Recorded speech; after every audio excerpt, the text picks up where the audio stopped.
Welcome back, everybody. Today, we're taking a deep dive into a world that might seem ordinary at first glance, but trust me, it's anything but. We're diving into the world of ferns. When you think about ferns, you might picture lush forests or maybe even those little potted plants you see at the grocery store. Exactly. But we're going a little deeper than that.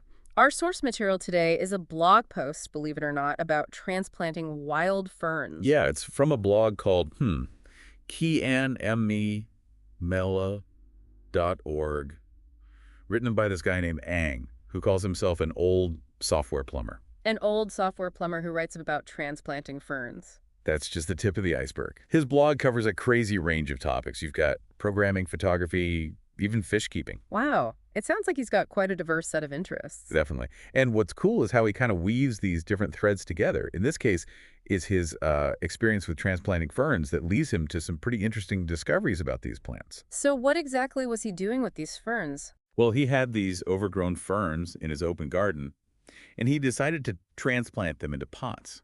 Sounds like a pretty straightforward gardening task, right? You'd think so. Yeah. But he makes a point of emphasizing how important it is to be careful when you're extracting the ferns. Yeah. You got to protect the root ball. That's the network of roots that's, essential for the fern's survival. Makes sense. You don't want to damage the roots and shock the plant. Right. And he also mentions watering the ferns frequently, like several times a day, for those first few days after transplanting. Oh, wow. That's a lot of watering. Yeah, I guess it's all about helping them adjust to their new home. So even in this simple act of transplanting, it sounds like he was really paying attention to the needs of these plants. Definitely. And that attentiveness, that's kind of what leads him to some pretty amazing realizations about ferns in general. Like what? Like, did you know that ferns actually predate dinosaurs? Hold on, seriously. Seriously, we're talking hundreds of millions of years old. So these delicate-looking plants were around when dinosaurs were roaming the earth. That's pretty mind-blowing. It is, right. And a big part of their longevity, their ability to survive for so long, has to do with their reproductive strategy. Okay, how so? Well, unlike most of the plants we're familiar with, flowering plants and such, ferns don't reproduce using seeds. They use spores. Spores? Yeah, these tiny dust-like particles that can be carried by the wind. It's how they spread and colonize new areas. So that's why they seem to just pop up in random places sometimes. Exactly. It's a pretty effective way to get around. But how do spores, how are they different from seeds, and why would that be an advantage? Well, seeds, those have like a tiny embryo and a store of nutrients to help them grow, right? Right. But spores, they're much simpler. They're basically just a single cell. Oh, I see. So they're incredibly light and easily dispersed, which means ferns can quickly colonize new areas, especially disturbed environments where other plants might struggle. So it's like their secret weapon, allowing them to adapt and survive all these years. Exactly. But their resilience isn't just about their reproductive strategy. They play a pretty vital role in the ecosystem, too. In what way? Well, think about their root system. They're extensive, right? Right. Those roots help bind the soil, which prevents erosion.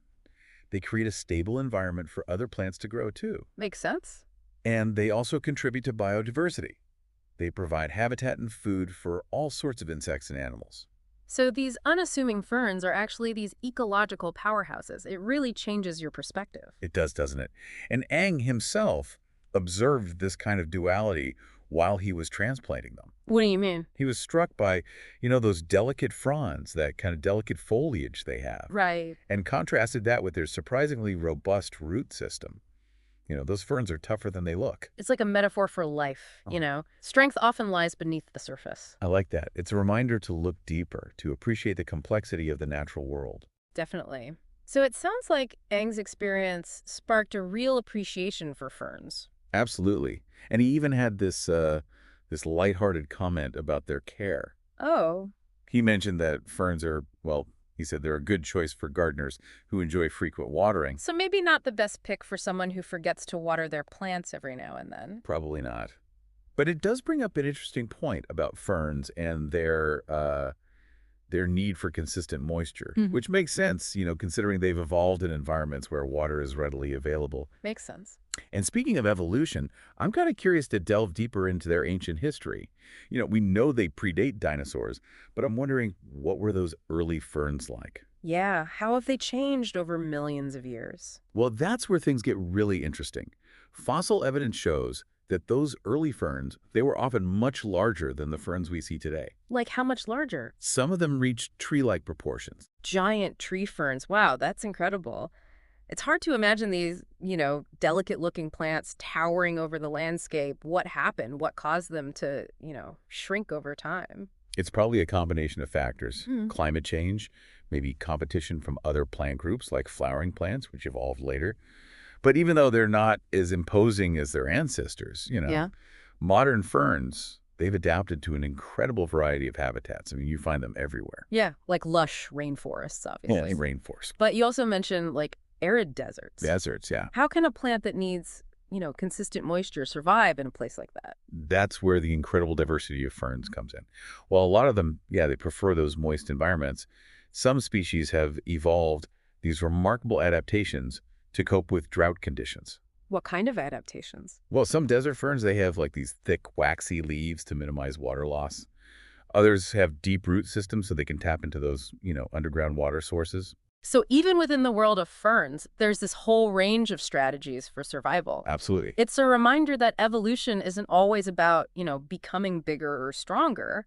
It's about finding ways to thrive within the constraints of your environment. Exactly.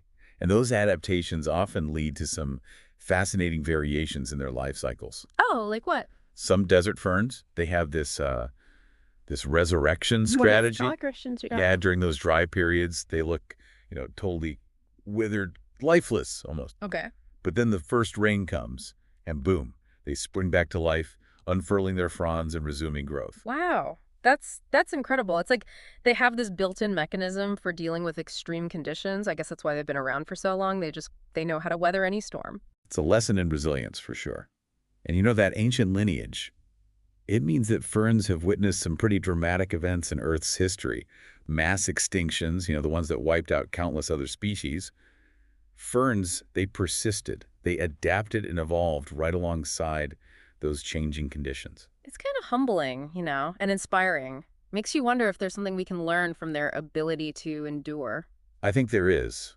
Their story, it reminds us that adaptability, rather than, sheer dominance, that's often the key to long-term survival. Mm. It's about being attuned to your environment, embracing change, finding those creative solutions to challenges. Being tough but flexible, like the fern with its delicate fronds and its robust root system. Precisely. And speaking of tough, Ang in his blog post, he also mentioned that ferns, once they're established, pretty low maintenance. Really? So they're not as needy as their constant watering requirements might suggest. It seems not. Yeah. Once they're settled in, they're generally pretty good at taking care of themselves. They need adequate moisture, of course, some basic care, but they're not as demanding as some other plants. Good to know. I'm starting to see why people are so drawn to them. But besides, being low maintenance, what else makes them a good choice for gardeners or even just, people who like having plants in their homes? Their aesthetic appeal, for one. They add a touch of elegance, Yeah. a touch of tranquility to any space. And because they're so diverse, there's a fern out there for pretty much every taste and environment. Right. You've got the delicate maidenhair fern, the majestic staghorn fern, so many options. It does sound like a wonderful blend of beauty and resilience. No wonder they've captured the imagination of, gardeners and nature enthusiasts for so long. And don't forget the psychological benefits of, connecting with nature, even in a small way, like having plants in your home or your garden. Studies have shown that being around plants can reduce stress, improve mood, even boost creativity. That's a pretty compelling argument for adding a few ferns to our lives. But beyond the aesthetic and psychological benefits, I'm curious about their role in different cultures and traditions. Have they played a significant part in human history beyond just being, pretty plants?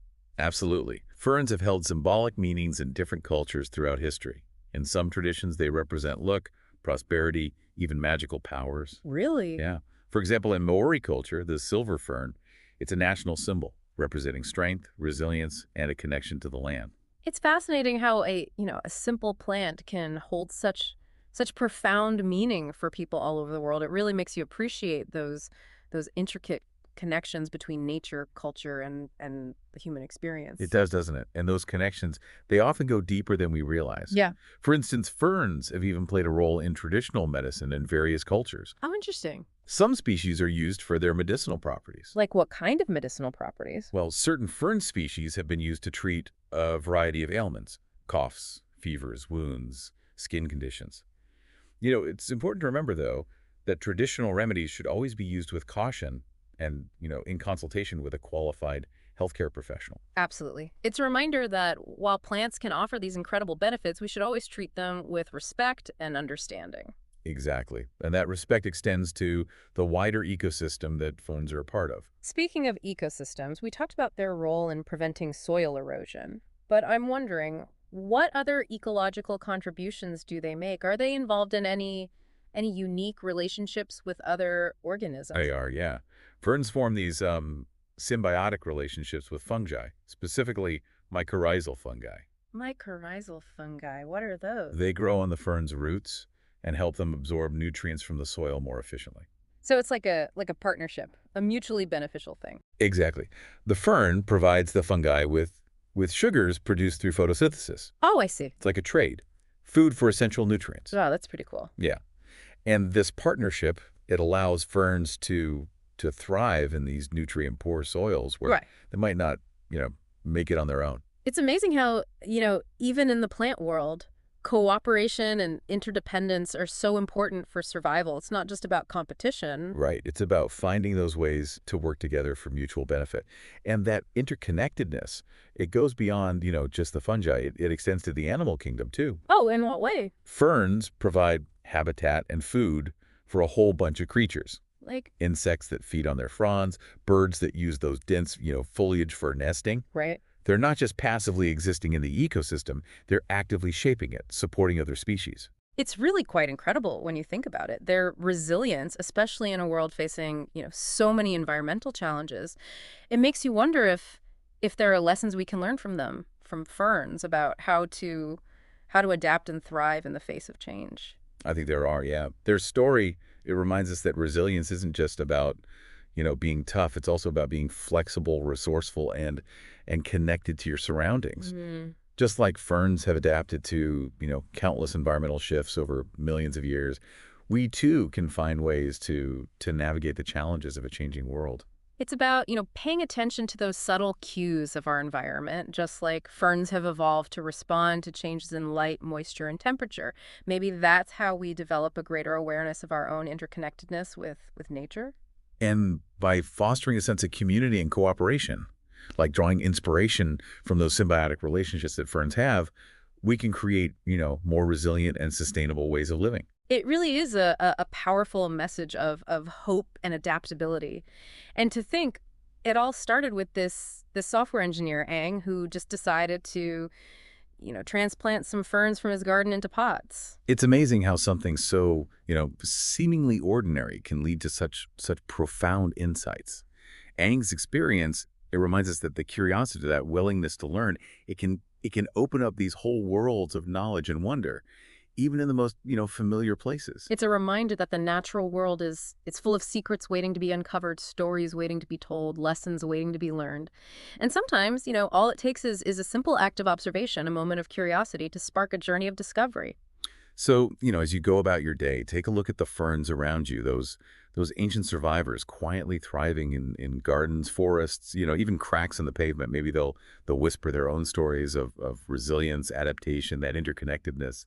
And maybe, just maybe, they'll inspire you to find your own ways to connect with nature, to embrace change, and to cultivate a deeper appreciation for that intricate web of life that sustains us all.